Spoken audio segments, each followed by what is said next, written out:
Hello സുഹൃത്തേ, ഇത് നിങ്ങളുടെ വചന ചങ്ങാതി. ഇന്ന് ജൂലൈ 10 വെള്ളി. നമ്മൾ ധ്യാനിക്കുന്ന വചനഭാഗം വിശുദ്ധ മത്തായി അറിയിച്ച സുവിശേഷം 10-ാം അധ്യായം 1 മുതൽ 12 വരെയും 17 മുതൽ 20 വരെയുമുള്ള തിരുവചനങ്ങൾ. ഇന്ന് കർത്താവിൻ്റെ 70 ശിഷ്യന്മാരെ പ്രത്യേകമായിട്ട് ഓർക്കുന്ന ദിവസമാണ്. ഇന്ന് സുവിശേഷം ശിഷ്യന്മാരെ അയക്കുന്നതിനെ കുറിച്ചാണ് പറയുക. ഈശോ ശിഷ്യന്മാരെ തെരഞ്ഞെടുത്തിട്ട് അയക്കുകയാണ്. അപ്പൊ തെരഞ്ഞെടുക്കുന്നത് ഈശോ, അയക്കുന്നത് ഈശോ. ഇനി എങ്ങോട്ട് അയക്കുന്നതെന്ന് ചോദിച്ചു കഴിഞ്ഞാൽ വചനം ഇങ്ങനെയാണ് പറയുക: താൻ പോകാനിരുന്ന എല്ലാ പട്ടണങ്ങളിലേക്കും നാട്ടിൻപുറങ്ങളിലേക്കും 2 പേരായി അവരെ തനിക്ക് മുമ്പേ അയച്ചു.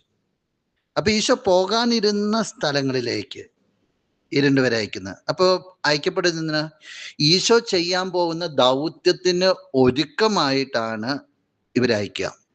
ഈശോ അവരോട് പറയുന്നത് എന്താ? ഈശോ കുറെ നിർദ്ദേശങ്ങൾ കൊടുക്കുകയാണ്. ആ നിർദ്ദേശങ്ങൾ പാലിക്കാനും പറയുന്നത് എന്ന് വെച്ച് കഴിഞ്ഞാൽ, നിങ്ങളെ തെരഞ്ഞെടുത്തത് ഞാനാണ്, നിങ്ങൾ പോകുന്ന എൻ്റെ ദൗത്യത്തിനാണ്. അതുകൊണ്ട് നിങ്ങൾ പോകുമ്പോൾ ഞാൻ പറയുന്ന കാര്യം മാത്രമേ നിങ്ങൾ ശ്രദ്ധിക്കാൻ പാടുള്ളൂ.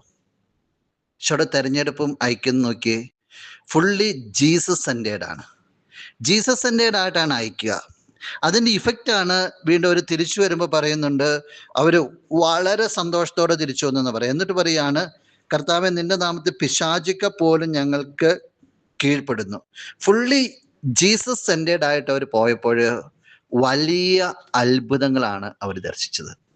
സുഹൃത്ത്, നിന്റെ ജീവിതം കർത്താവിൽ കേന്ദ്രീകരിച്ചാണെങ്കിൽ, അവൻ്റെ പദ്ധതികൾക്ക് വേണ്ടി നീ നിന്നെ മാറ്റി വെച്ച് കഴിഞ്ഞാൽ, അവൻ പറയുന്ന അനുസരിച്ച് നീ പോയി കഴിഞ്ഞാൽ, അവന് വേണ്ടി നിലകൊണ്ടു കഴിഞ്ഞാൽ, പൂർണ്ണമായിട്ടും നിന്റെ ജീവിതത്തിൽ നീ വലിയ അത്ഭുതങ്ങൾ ദർശിക്കും.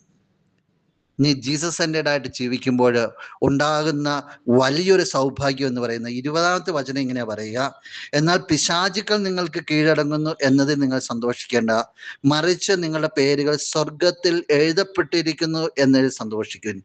വലിയ സൗഭാഗ്യം എന്ന് പറയുന്നത്, നീ ക്രിസ്തുവിന് വേണ്ടി നിലകൊള്ളുമ്പോൾ നിന്റെ പേര് സ്വർഗത്തിൽ എഴുതപ്പെടും.